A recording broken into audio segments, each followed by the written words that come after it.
Efendim hayırlı günler. Yine bir eğitim dönemine başlıyoruz. Tüm öğrencilerimize ve öğretmenlerimize hayırlı dersler ve hayırlı başarılar diliyorum.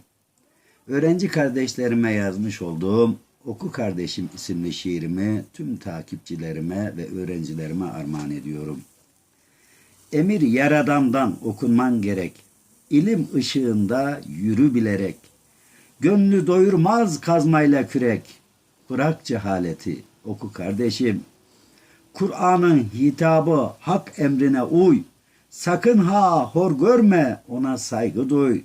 Anayı, babayı, alimleri say. Bırak cehaleti, oku kardeşim.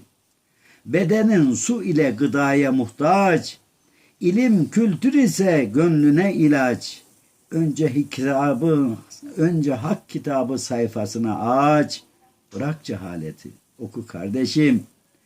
Önce dini öğren, sonra dünyayı. Matematik fenle öğren kimyayı. Öğren kültürünü, bırak yatmayı. Bırak cehaleti, oku kardeşim.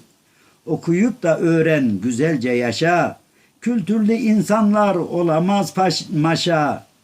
Bilen der mi atam maymunmuş haşa. Bırak cehaleti, oku kardeşim. Ecdadın ilimler tarihler yazdı.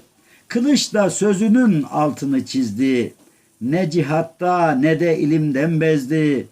Bırak cehaleti, oku kardeşim. Yanlış karar verip ruhunu üzme. Kafam almaz diye bahane düzme.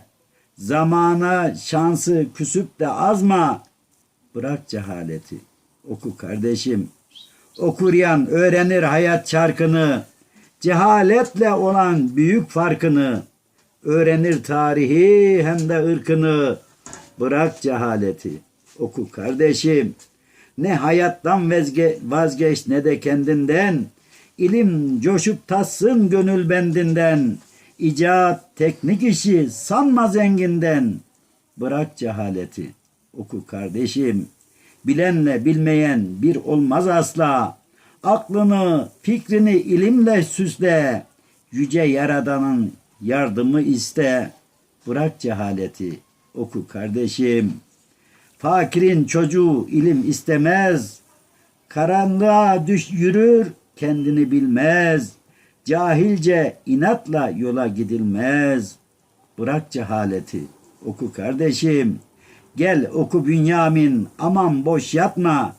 Bilmediğin şeyi kafadan atma. Cahillik zulümdür, sakın unutma.